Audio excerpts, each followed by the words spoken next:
Pour les besoins de l'adaptation cinématographique, certains détails ont dû être changés. Cependant, l'histoire qui suit est authentique et le déroulement est identique à la réalité.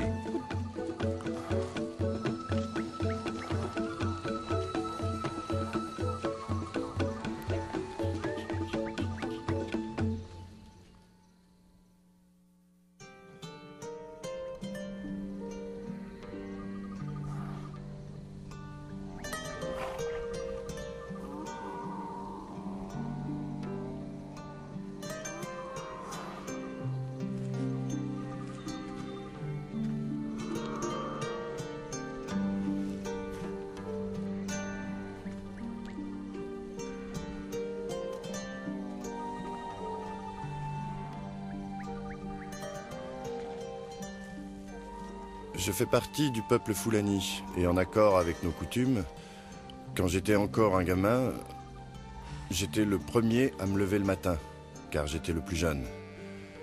J'allais ramasser du bois, je faisais un feu pour le troupeau, car la fumée éloignait les mouches qui n'arrêtaient pas d'ennuyer les animaux. Après, j'allais dire bonjour à mes parents. Ensuite, je prenais une calebasse séchée et j'allais traire les vaches.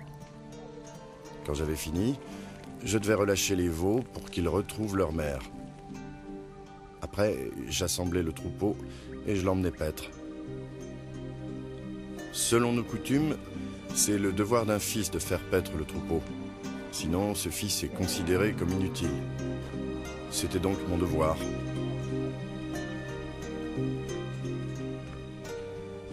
Depuis ma plus tendre enfance, j'aimais beaucoup mon père. Et tout ce que faisait mon père, je voulais le faire aussi. S'il priait, alors je priais aussi avec lui. Tout au fond de mon cœur, je voulais honorer Dieu et mon père de mon mieux. En grandissant, cette volonté de leur plaire devint plus forte.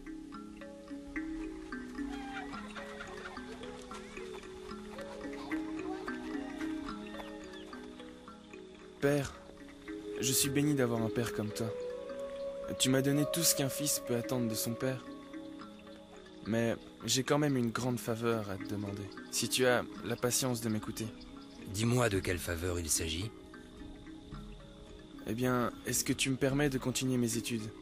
J'aimerais aller à l'école coranique pour étudier le Coran.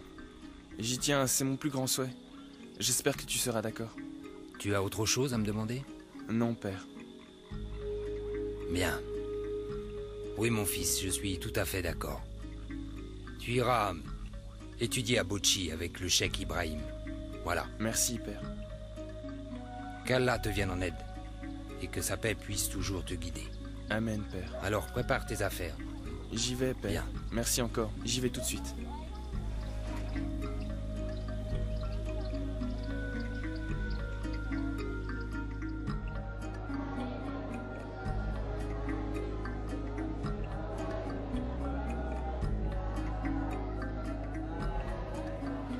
J'ai passé 3 ans à Bochi pour étudier le Coran dans la maison du cheikh.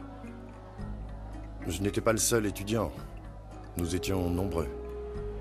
Nous avons appris les principes de base de la religion islamique et ses applications dans la vie quotidienne.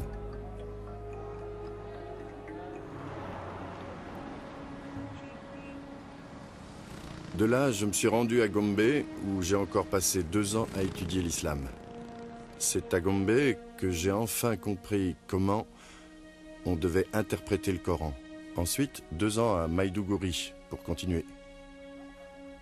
Quand je suis finalement arrivé à Zaria, je lisais et écrivais l'arabe.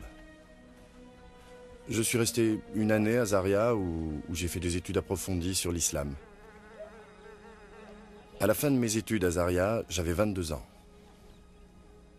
Pour me perfectionner, j'espérais trouver le moyen de me rendre en Arabie Saoudite. Mais c'est à ce moment-là que mon père me demanda de revenir à la maison.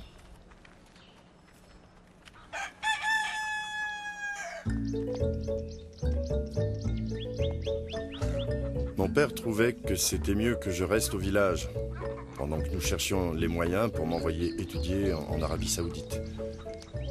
Et il pensait que je devais me marier avant de partir pour un autre pays. C'est pour cette raison qu'il m'avait rappelé à la maison. Je ne pouvais plus voyager, je devais rester au village. J'y ai passé 1 an. Une année pendant laquelle j'ai retrouvé mon travail de gardien de troupeau.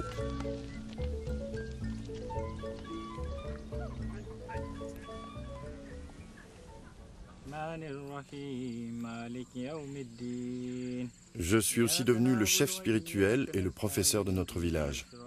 Un soir, en rentrant des pâturages, nous avons récité nos prières du soir. Ensuite, nous nous sommes installés pour dîner.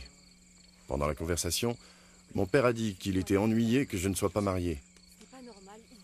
Mais moi, je trouvais qu'il valait mieux que je finisse mes études en Arabie Saoudite avant de me marier. Tu as réfléchi à ce que vont devenir tes femmes? Qu'est-ce que nous allons faire d'elles?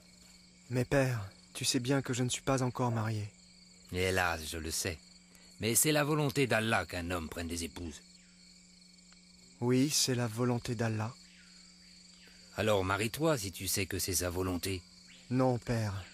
Je veux réellement connaître mieux Allah. Je le souhaite plus que tout. J'apprécie ta détermination. Et je comprends ce que tu ressens. Oui, mais ta mère trouve que l'Arabie Saoudite, c'est bien loin. Et elle a peur que si tu pars, nous courions le risque que tu ne reviennes plus jamais. On reparlera demain matin de tout ça.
À l'aide! Au secours! Au secours! Oh, oh, oh. Après ce rêve, qui m'avait bouleversé, je ne pouvais plus dormir. Je suis resté assis sans bouger toute la nuit. D'abord, je voulais en parler à mon père, et puis je me suis dit qu'il valait mieux ne pas lui en parler. Ce matin-là, je n'ai rien fait. J'ai pris un peu de repos. Le soir venu, on a récité nos prières, ensuite on a mangé en bavardant comme d'habitude. Et après, toute la famille s'est retirée dans les cases pour dormir. Comme tous les autres, je me suis aussi rendu chez moi. Dès que je me suis endormi, j'ai fait le second rêve immédiatement.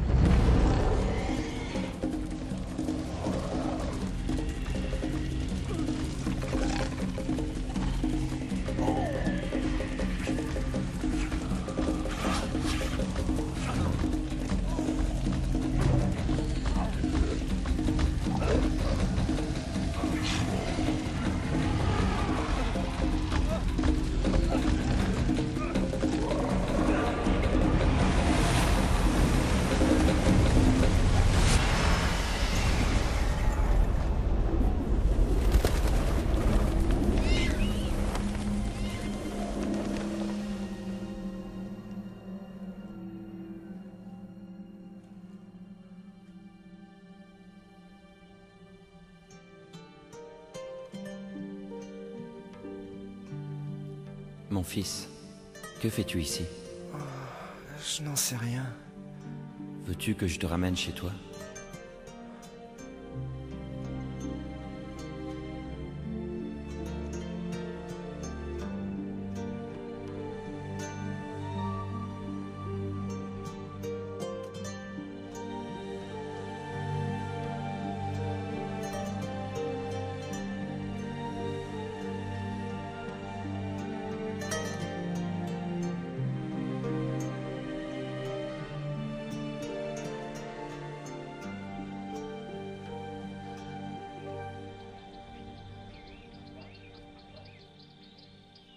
Mon cher fils, je t'aime.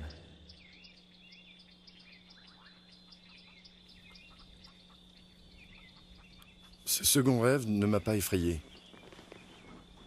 Je n'ai pas transpiré comme pour le premier. Je me suis seulement demandé, qui est cet homme qui veut me sauver? Qui est cet homme qui essaie de m'expliquer des choses? Et immédiatement, je suis sorti de ma case en me disant qu'il fallait que j'en parle à mon père. Je lui ai raconté mon rêve. Sa réaction fut instantanée. On va chez le sorcier. Va te préparer.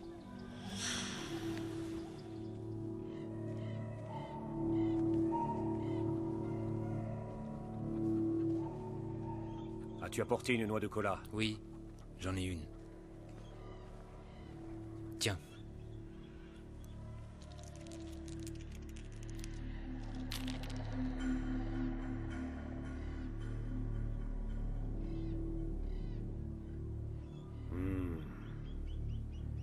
Parle-moi. Parle-moi. Parle-moi.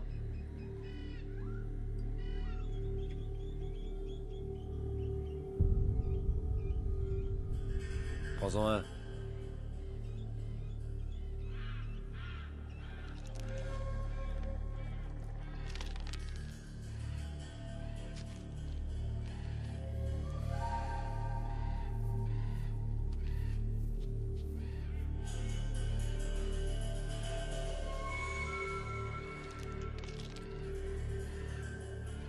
Le père, ton fils est entre les mains de sorcières. Oui. Elles auraient pu le tuer en 2 jours.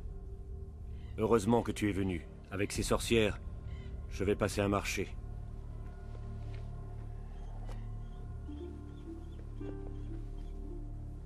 Tu vois ceci? Oui. Passe-le sur sa tête, Oui. avant qu'il aille dormir. Bien. Quant à celui-là, il faut le moudre et l'utiliser comme de l'encens le soir dans sa case. Si Dieu le veut, ce rêve disparaîtra et ne reviendra jamais. Ce rêve, il ne le fera plus jamais? Non, il ne reviendra jamais. Jamais. Parfait. C'est fini. Bien. C'est déjà fait? Oui, oui. C'est fait. Merci. Ce n'est rien. Je suis très reconnaissant. Au revoir. Merci encore. Yalunda.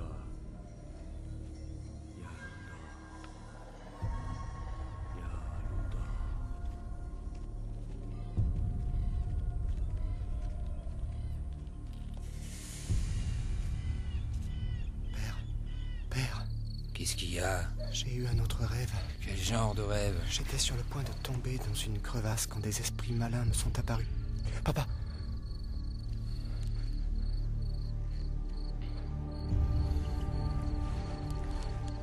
L'un d'entre eux avait des crocs et de longues griffes. Il a dit que si je ne sautais pas dans la crevasse, un lion se trouvant derrière moi me tuerait. À l'instant où j'allais sauter, l'homme en blanc m'est apparu. L'homme en blanc, qui est-ce? Oui, celui qui, dans l'autre rêve, m'a secouru. Qu'a-t-il fait pour toi? Il m'a demandé si je voulais rentrer à la maison. J'ai dit oui, alors il a demandé si je voulais qu'il m'aide. J'ai encore dit oui, alors il a refermé la crevasse d'un simple geste et m'a ramené. Avant de s'en aller, il m'a dit qu'il m'aimait et il a disparu. Et les esprits malins? Quand ils l'ont vu, ils ont disparu. Va te coucher, t'auras plus de mauvais rêves. Papa, j'ai la frousse. Qu'est-ce que tu dis? Tu peux pas avoir peur d'un rêve? C'est pas seulement un rêve, c'est bien plus que ça. Utilise la magie du sorcier et va vite te coucher. Si les rêves reviennent de nouveau, nous pourrons nous rendre à Sokoto demain matin pour voir un autre sorcier. D'accord? Essaie de te reposer.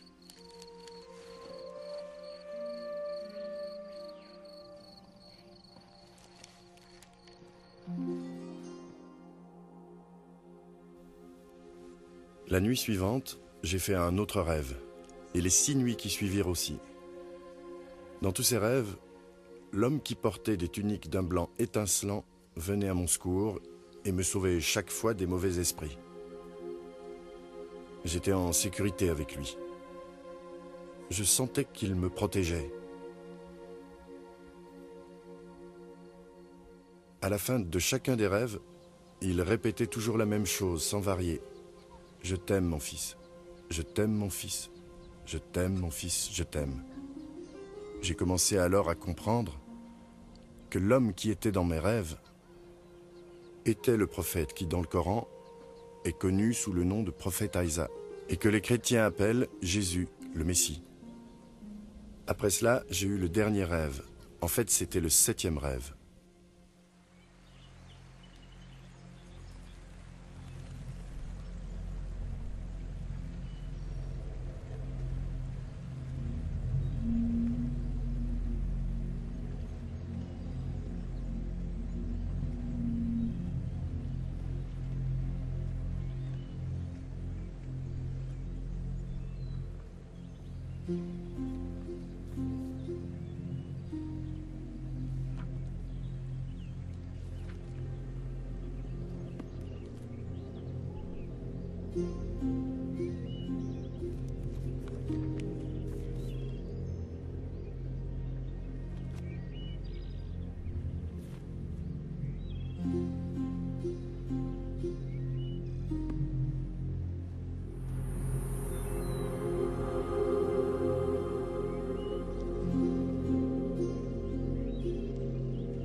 Dis-moi, qu'est-ce que tu lis, mon fils? Un livre que je ne comprends pas. Tu as besoin que je t'aide à le comprendre? Oui, si vous voulez.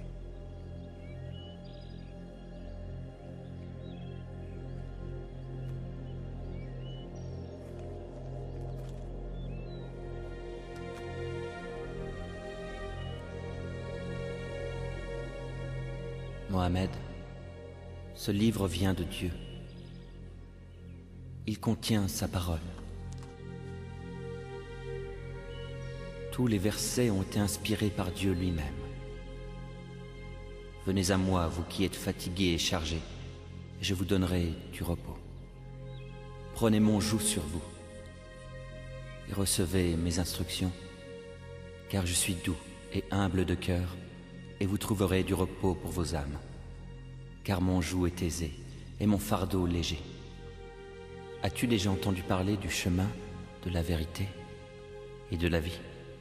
Non, jamais entendu. Je suis le chemin, je suis la vérité, je suis la vie. Personne ne peut arriver au Père s'il ne passe par moi. Qui es-tu? Tu me connais sous le nom de prophète Isa.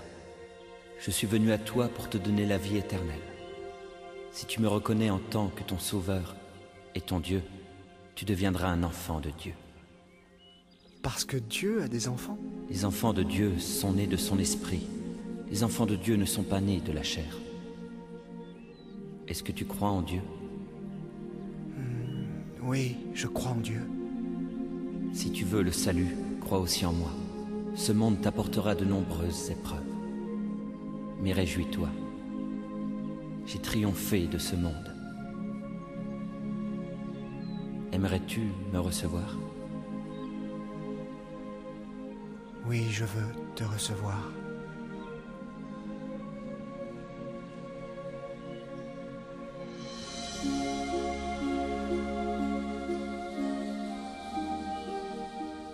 Très tôt ce matin-là, quand je me suis réveillé, j'ai eu l'idée de rendre visite à un chrétien du village voisin, qui s'appelait Jonathan. Je voulais partager mes réflexions avec lui, parce que c'était un brave homme, et je sentais que je pouvais lui faire confiance. Je lui ai raconté mes rêves. Jonathan a écouté attentivement, puis il a été chercher un prêcheur à Bauchi. Il le connaissait bien, parce que ce prêcheur venait dans son village tous les dimanches. Vous pouvez attendre ici, pasteur. Je vais chercher Mohamed et on vous retrouve ici. D'accord.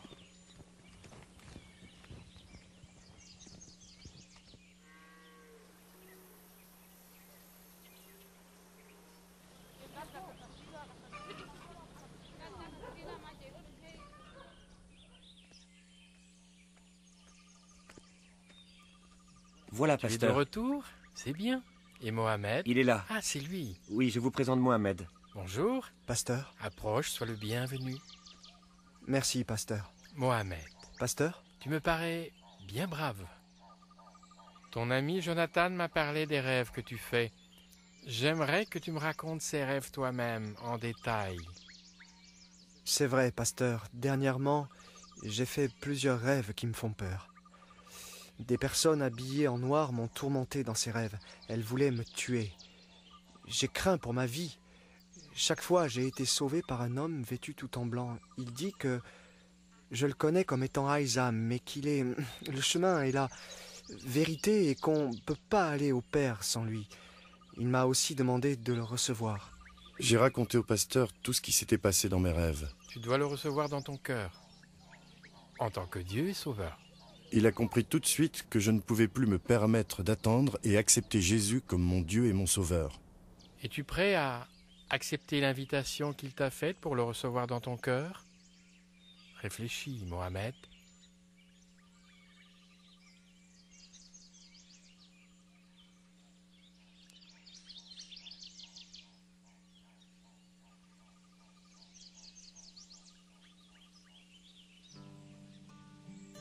Très bien. Alors si tu le veux, je vais te guider.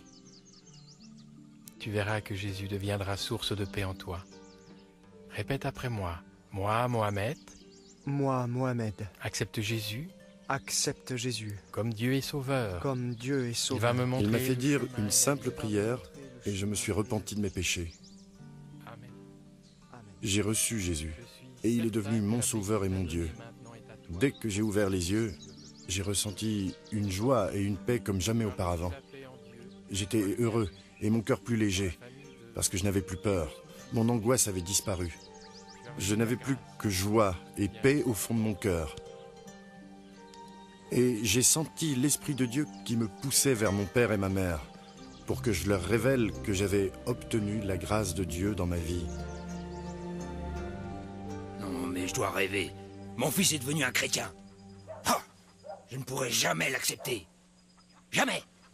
Mon fils est devenu un infidèle. Je ne resterai pas assis près de lui.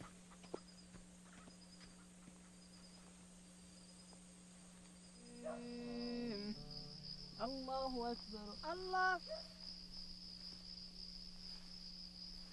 سمع الله لمن حمده ربنا الله أكبر الله. Quelques jours après, mon père m'a demandé ce qui m'arrivait, parce qu'il avait remarqué que je lisais la Bible et que je n'allais plus à la mosquée. Il était très en colère contre moi.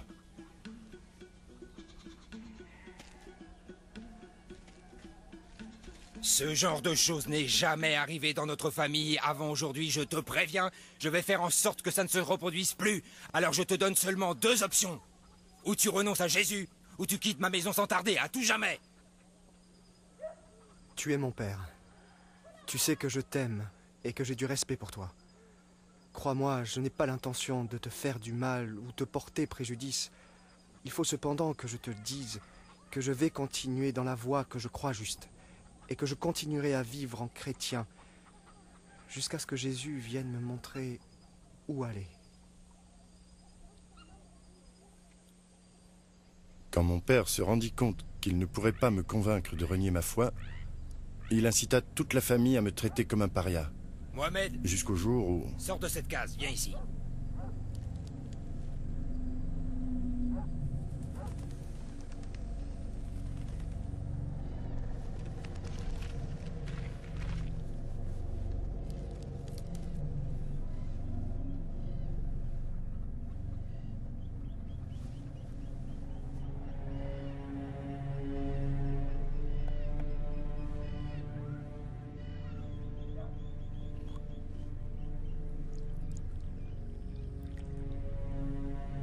Bois ce liquide. Tu veux vraiment que je boive ce poison? Bois et tais-toi. Est-ce que tu peux m'accorder une faveur? Dis toujours. Je veux prier avant de boire. Non.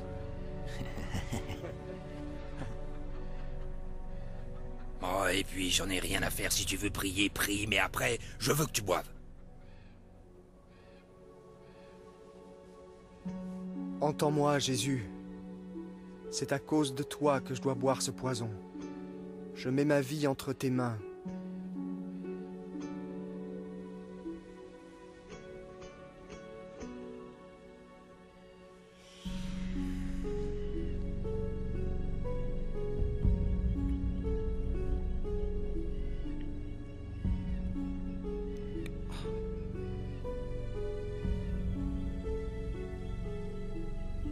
Va t'allonger. Mon père et la famille s'étaient réunis et avaient décidé de jeter mon corps dans la rivière dès que je serais mort. Ils attendaient tous ma mort. Je suis entré dans ma case, je me suis allongé et je me suis endormi. Je ne faisais aucune réaction au poison. Beaucoup plus tard, je me suis réveillé et je suis sorti pour aller vomir. Après, je me suis rendormi paisiblement. Tout allait bien. Très tôt, le lendemain matin, j'ai été le premier à saluer mon père, qui fut très contrarié de me voir vivant. Sur le champ, il est allé voir les responsables islamiques pour qu'ils arrêtent les chrétiens qui m'avaient converti. Les juges à qui on avait confié cette affaire ont posé ce verdict: donner la mort au coupable qui s'est converti. Vous connaissez tous le verdict des juges islamiques? Il va rester ici cette nuit et... Quand mon père rentra ce soir-là, il réunit toute la famille. Il avait pris sa décision, et je devais être banni de notre village le lendemain matin. Il voulait surtout s'assurer d'une chose. Je veux que vous fassiez tout ce qui est nécessaire pour qu'on en finisse avec lui. Vous m'entendez? Mettez fin à sa vie. Compte sur nous, on va le faire. Va-t'en. Va vivre avec les gens que tu aimes. Moi, je t'ai assez vu. Je ne veux plus que tu vives à mes côtés. Jamais. Va-t'en. Va-t'en. Rends-moi ce pantalon et les chaussures.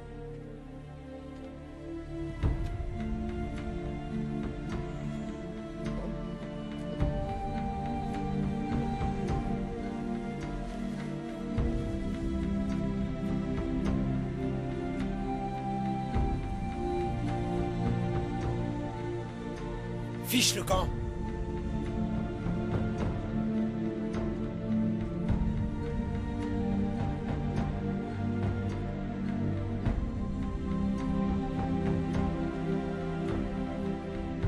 Allez-y.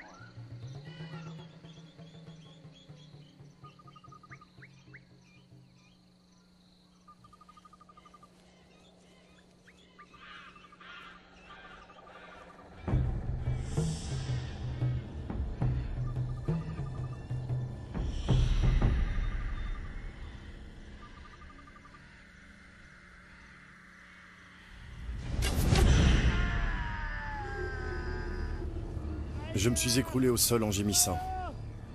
J'avais été transpercé par une flèche au niveau de la hanche. La douleur était vraiment insupportable. Au point que j'en étais presque inconscient, je ne voyais plus rien. Cependant, mon esprit continuait de fonctionner et me disait qu'il fallait enlever cette flèche. Elle devait être empoisonnée, donc si je l'enlevais pas tout de suite, elle finirait par me tuer. Je savais ce que je devais faire, il me fallait juste le courage. Je ne pouvais pas me relever. J'ai tiré sur la flèche et j'ai réussi à la sortir de ma hanche. Mais à ce moment-là, l'hémorragie a commencé. Mais Dieu m'a envoyé un homme du village de Jonathan. Il chassait et se trouvait là par hasard. Cet homme connaissait mon histoire. Il savait que j'avais des ennuis avec mon père et toute la famille. Il m'a aidé à me rendre jusqu'à la piste. Il y passait des voitures assez souvent. Il m'a emmené et attendu au bord de la piste jusqu'à ce qu'une camionnette arrive. D'un geste, il l'a fait arrêter et j'ai été emmené dans une clinique.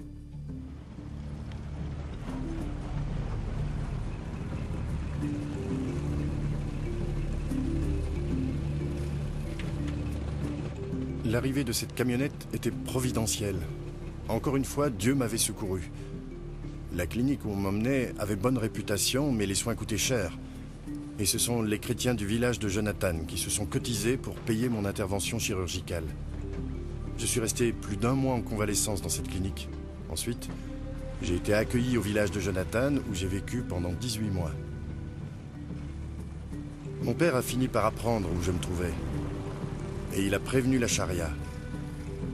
Les juges m'ont condamné à 6 mois de prison.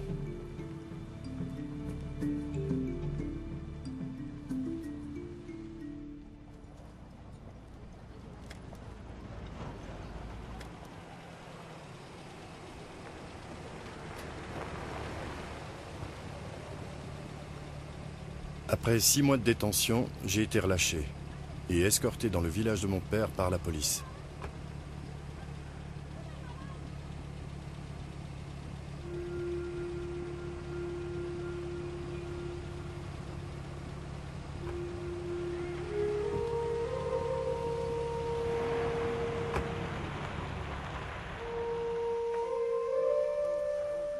Dès mon retour à la maison, mon père réunit tous nos parents et leur expliqua qu'il fallait que je sois bien traité. Il espérait que s'ils étaient bons et gentils avec moi, j'oublierais que j'étais chrétien. De plus, il me promit 100 vaches et l'argent nécessaire pour avoir 3 femmes si je renonçais à Jésus. Il m'encouragea aussi à oublier le passé. Pendant 7 mois, je me suis de nouveau occupé du troupeau de mon père. Toute la famille croyait que j'étais rentré dans les rangs, que j'étais redevenu un des leurs. Au fond de moi, je me rendais compte que ma foi disparaissait peu à peu. Je compris alors que mon père et ma famille essayaient de me séparer de mon Dieu. Je compris aussi que je ne leur avais jamais ouvert mon cœur. Entre. Bonjour, père. Bonjour. Tu vas bien? Ça va. Assieds-toi là.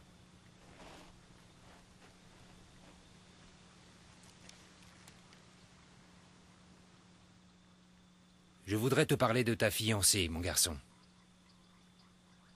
Tout est organisé, maintenant tout est prêt. Papa, je voudrais te remercier de tout ce que tu as fait pour m'aider. Cependant, j'ai encore besoin que tu fasses une chose pour moi. Dis ce qui te ferait plaisir. Tu l'auras. Papa, je vais te le dire, mais tu ne pourras pas satisfaire ce besoin. Seul Jésus le pourra. Mais qu'est-ce que ton Jésus peut faire que moi je peux pas faire?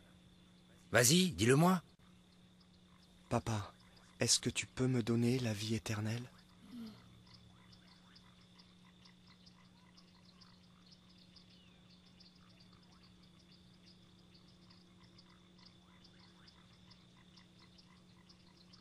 Non.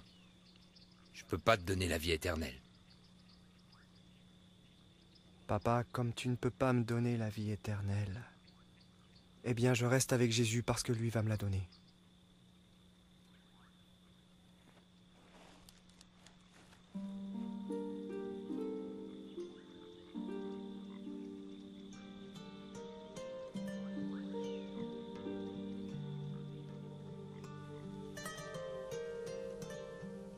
J'ai quitté la maison de mon père et je me suis réfugié chez Jonathan, où j'ai vécu pendant 2 ans.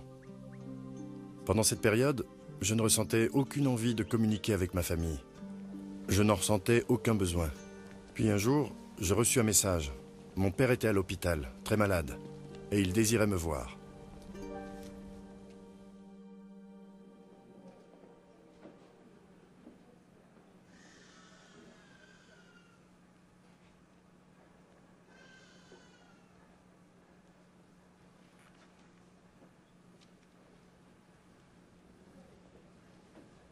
Père. Mon fils. Tu voulais que je vienne te voir? Je te demande pardon, mon fils. Te pardonner, papa? J'ai bien des torts envers toi. Par ignorance, j'ai mal agi. Et tu ne m'as pas jugé. Papa, sache que je t'ai pardonné depuis longtemps. Que veux-tu dire, mon fils? Je n'ai jamais demandé que tu me pardonnes. Oui, c'est vrai, mais la Bible nous enseigne le pardon. Tu comprends?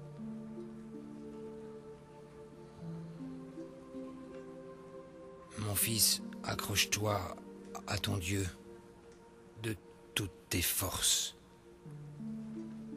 Si tu veux, il peut aussi être le tien, Père. Mon Dieu? Je ne comprends pas. Qu'est-ce que tu ne comprends pas, Père? Avec tous les péchés que j'ai commis, tu crois qu'il m'acceptera? Il est le Dieu d'amour. Il ne demande qu'une seule chose de toi. Ça coûte combien? Non, ça ne coûte rien. C'est un cadeau. Un cadeau, explique-moi. Grâce à Jésus, qui a racheté nos péchés, il suffit que tu l'acceptes comme ton sauveur et tu auras la vie éternelle. Tu veux bien l'accepter dans ton cœur? Oui, je désire recevoir ce cadeau. Tu veux bien qu'on fasse une prière tous les deux? D'accord. Répète après moi. Oui.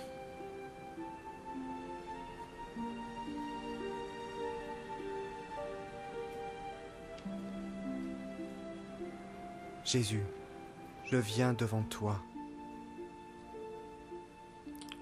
Oui, Jésus, je viens devant toi. Afin que tu pardonnes tous mes péchés, et je veux... Afin que tu pardonnes tous mes péchés, et je veux... Que tu deviennes mon Seigneur et mon Sauveur. Que tu deviennes mon Seigneur et mon Sauveur. Amen. Amen.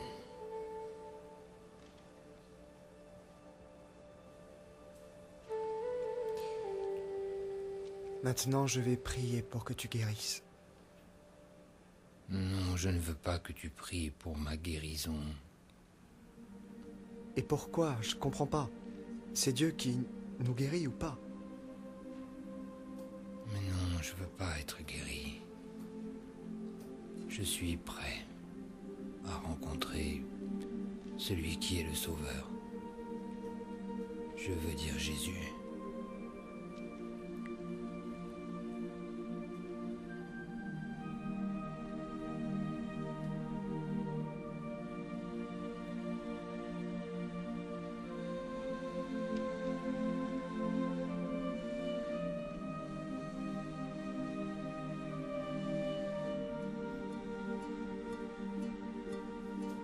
Mon père est mort 3 heures après avoir prié avec moi. Il s'est éteint dans la paix et dans la joie. Parce qu'il savait où il allait et qui il voulait connaître. L'espoir de rencontrer Jésus le fit passer de vie à trépas sans anxiété. Notre réconciliation effaça toutes les douleurs et les peines que nous avions connues. Dieu les fit disparaître. Et toi, mon ami, où en es-tu? Es-tu prêt à recevoir le pardon de tes péchés? Dieu est un Dieu de réconfort et d'espoir, un Dieu fidèle, un Dieu de justice et de vérité.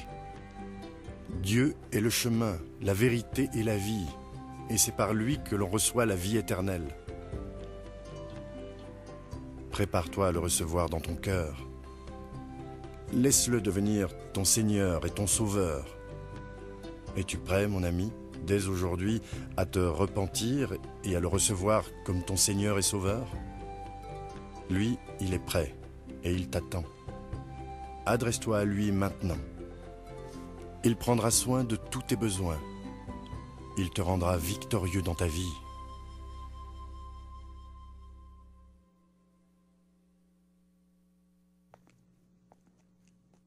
Il est naturel pour des parents de protéger et d'élever ses enfants.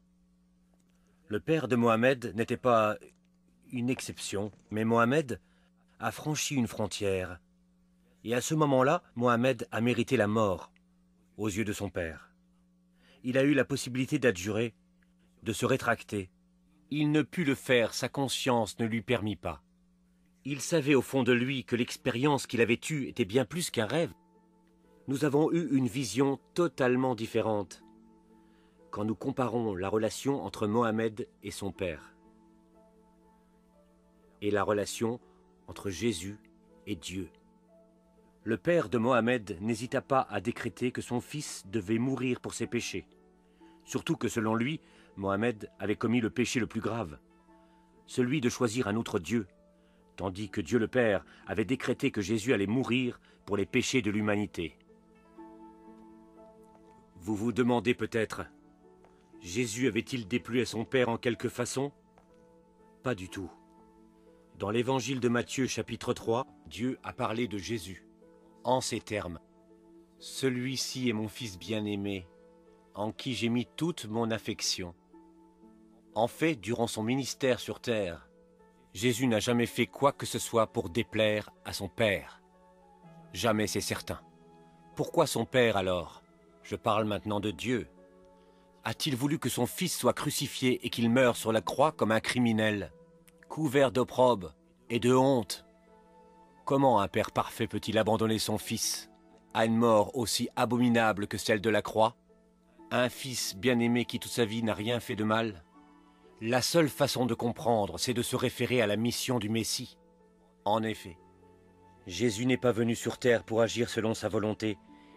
Il est venu dans le monde pour accomplir la volonté de son Père. Et la volonté de son Père était que son Fils donne sa vie pour racheter les péchés du monde. Dans l'évangile de Jean, chapitre 3, verset 16, la parole de Dieu nous dit que Dieu a tant aimé le monde qu'il a donné son Fils unique, afin que quiconque croit en lui ne périsse pas, mais qu'il ait la vie éternelle. Et verset 17, Dieu en effet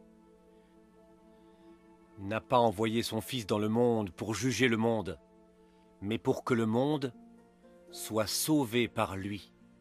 Dans le premier épître de Jean, chapitre 4, il nous dit que tout est amour, non pas celui que nous avons pour Dieu, mais celui que Dieu a pour nous. Rappelez-vous qu'il a sacrifié son Fils unique pour nous. Mes amis, Dieu nous a montré le chemin qui mène au paradis. Ce chemin ne passe pas nécessairement par nos bonnes actions ou par des gestes héroïques. Il ne passe pas non plus par un rêve ou une vision. Bien plus que nous l'avons vu, Dieu utilise parfois ce moyen pour nous faire entendre son message. Le chemin vers le salut, c'est la foi, foi en Jésus-Christ. Il a dit, en parlant de lui-même, qu'il était le chemin, la vérité et la vie, et que personne n'arriverait à son Père s'il ne passait par lui. Est-ce que vous avez le désir de plaire à Dieu? Voulez-vous l'assurance d'aller au ciel? Si c'est vraiment ce que vous désirez, alors sachez que c'est aussi ce que Dieu veut pour vous. Prions Dieu tous ensemble maintenant, afin de demander pardon de nos péchés à Dieu et la vie éternelle. Dieu de bonté et d'amour, je suis un pécheur. Je ne peux pas avoir le salut, sauf si le Seigneur Jésus accepte de venir dans mon cœur et me pardonne mes péchés. Amen. Si vous avez fait cette prière du fond de votre cœur, alors Dieu vous a pardonné tous vos péchés. Soyez donc les bienvenus au sein de la famille de Dieu.